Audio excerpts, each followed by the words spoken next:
और मेरे को लालू प्रसाद जी के राज में हजारों लाठियों से पीटने का काम किया और जेल में डालने का काम किया और अपराधी के तरह बर्ताव करने का काम किया।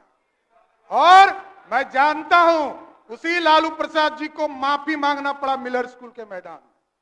गलतफहमी में आप मत रहिए, मैं एक एक व्यक्ति को चिंता हूं। अभी आदरणीय तेजस्वी जी कह रहे थे कि मेरे पिताजी मेरी माताजी आरक्षण देती थी। एक व्यक्ति का नाम बताइएगा तो आरक्षण जिसको मिला होगा, एक व्यक्ति। 90 से 2005 तक किसी भी रूप में कोई आरक्षण मिला हो तो आप हमको बताइए, मैं जानना चाहता हूं। आरक्षण आपको मिला,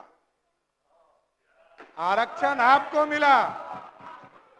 अरे हम लोग तो लाठी खा के आए, अत्याचार खा कर देखना पड़ा, लाठियां और घर मेरा तोड़ दिया गया। ह्यूमन राइट्स कमीशन ने उस समय आयोग का गठन किया और उस समय हमको मुआवजा देने का काम किया बिहार की सरकार ने। हम लोगों ने वो दिन देखा है। कहां गलतफहमी में आप है? आरक्षण नहीं दे सकते हैं साथियों आप। और आप छोटे भाई हैं, बहुत अच्छा सलाह है आपको कि आप मेहनत करें, इसमें कहीं दो मत नहीं।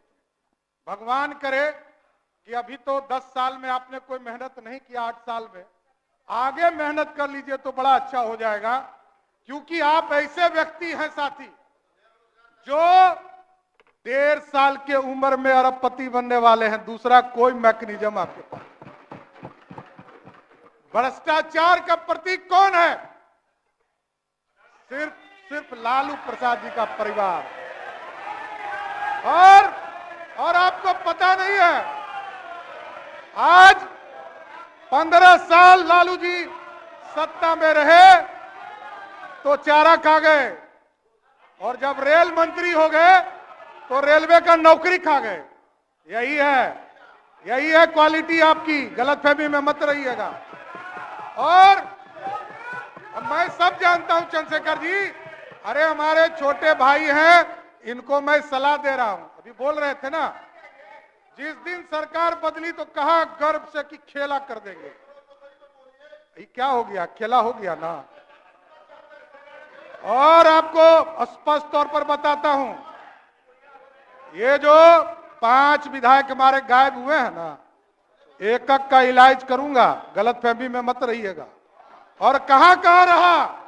यहां तो सदस्य ने ही कहा कि हमरे लोग खाना हमरा खाए और आज विधानसभा आ गए। आप हमको लोकतंत्र सिखाइएगा। लोकतंत्र लूट रहे थे आप, पिछले 1 सप्ताह से लूटने का काम कर रहे थे और आप हमको सिखा रहे हैं। ये तो सामने आए, अरे आप तो छुपा के रखे। सारे चीजों की जांच होगी, कंफर्म रहिए, कोई छूटने वाले नहीं है आप लोग। और साथियों, आप जो माफिया राज सोचते हैं, माफिया राज बनाना चाहते हैं, बालू माफिया, शराब माफिया और जमीन माफिया, यही है आपका। ये सब पे इलाज होगा। गलतफहमी में मत रहिएगा। और हम लोग कह रहे थे भाई साहब हमारे कि लालू जी का परिवार कभी डरेगा नहीं। अरे आपके पिताजी को मुख्यमंत्री बनाने वाला भाजपा है। गलतफहमी में मत रहिए। 39 विधायकों का समर्थन था, तब मुख्यमंत्री बने, नहीं तो आप कहां थे? अरे आप कहां थे?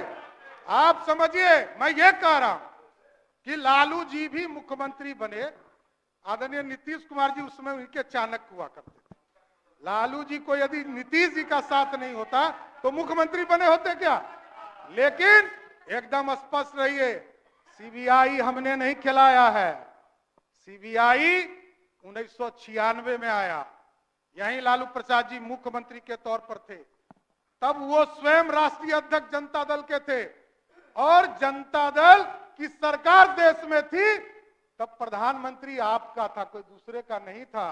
तब से आप जेल जा रहे हैं, कोई नया काम नहीं हो रहा है। इसलिए ये तो आपका सर्टिफिकेट है। आपके पार्टी ने आपको कहा कि आप भ्रष्टाचारी हैं, कोई दूसरा नहीं कह रहा। आपको कह रहा है, ये 96 से हो रहा है, आज थोड़े हो रहा है। 96 से लालू जी को लगातार, और किसके साथ बैठे हैं? शकील साहब अभी बोल रहे थे, पहले तो किसी को बोलना ही नहीं दे रहे हैं शकील साहब, बेचारे अजीत शर्मा जी पहले नेता थे, उनको कभी कभी मौका मिलता था। कांग्रेस पार्टी के युवराज जिसने लालू जी का ऑर्डिनेंस फाड़कर, अब मुखिया भी लालू जी नहीं बन सकते, बस यही कारण है, कोई दूसरा गुनहगार नहीं है, हम लोग गुनहगार नहीं है, आप गुनहगार हैं। आप ही कांग्रेस पार्टी के लोगों ने लालू जी को मुखिया बनने से भी रोक दिया, यही है।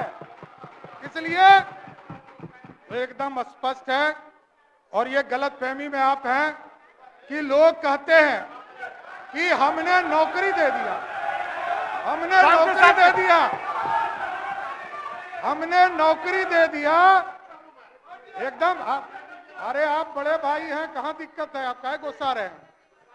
देखिए, तो राहुल गांधी जी ने ऑर्डिनेंस नहीं पढ़ा है, ऑर्डिनेंस पढ़ा है ना?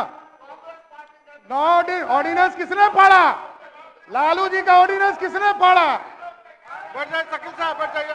देखिए, ये लोग कह रहे थे नौकरी नौकरी, लालू जी के पूरे राज में, पूरे 15 साल में 1990 से लेकर 2005 तक पूरे बिहार में 1 लाख लोगों की भी नौकरी नहीं हुई। और आदरणीय नीतीश कुमार जी के नेतृत्व में 2020 तक, मैं 2020 तक कर रहा हूं, 2020 तक 7.5 लाख लोगों का नौकरी हुआ। और 2020 में हमारा कमिटमेंट था सरकार में आए और 10 लाख रोजगार देना था। 1,75,000 नौकरी की बात जो विजय बाबू ने कहा, ये किसके समय निकला? इसमें कहा तो मत, विजय बाबू के समय में जब ये शिक्षा मंत्री थे 1,75,000 शिक्षकों की बहाली निकली। कहां आप है, कहां आप है?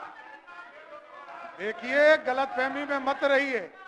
अभी तो देखिए कितना शुभ है कि अभी उपाध्यक्ष महोदय मैं कंक्लूड करता हूं, लेकिन मैं ये एगो शुभ लक्षण बताना चाहता हूं कि वित्त मंत्री के तौर पर आदरणीय मुख्यमंत्री जी ने हमें बनाया, उप मुख्यमंत्री के तौर पर। पहले लक्ष्य था 1,02,000 करोड़ रुपया भारत सरकार से मिलने वाला था 2023 और 24 के वित्तीय वर्ष में, और अभी इस मार्च तक का लक्ष्य बदलकर 1,11,000 9,000 करोड़ रुपया ऑटोमेटिक बढ़ गया बिहार के लिए। यह है बिहार को पूरी तरह, बजट का आकार आपने देखा हो, 2,61,000 करोड़ का बजट रहा है। एकदम देखिए, आप अपनी बात रखते रहे। आज पूरी तरह देखिए, आज विश्वास मत के समर्थन में पूरी भारतीय जनता पार्टी खड़ी है, लेकिन एकदम स्पष्ट शांति। अरे आपके नेता बोल रहे थे, कोई नहीं बोल रहा था। शासन स्थापित होगा, बिहार में कानून का राज स्थापित होगा, और ये जो गुंडागर्दी हुआ है ना, एक एक विभाग का फाइल खुलेगा और सबकी जांच कराने का काम किया जाएगा। मैं जानता हूं क्या भ्रष्टाचार हुआ है, ये सब पता चलेगा। इसलिए आज विश्वास मत में पूरी भारतीय जनता पार्टी आदरणीय देश के प्रधानमंत्री नरेंद्र मोदी जी के नेतृत्व में और बिहार में आदरणीय मुख्यमंत्री नीतीश कुमार जी के नेतृत्व में पूर्ण भरोसा करती है, और पूरे भारतीय जनता पार्टी आदरणीय नीतीश कुमार जी को समर्थन करने का काम करेगी। धन्यवाद।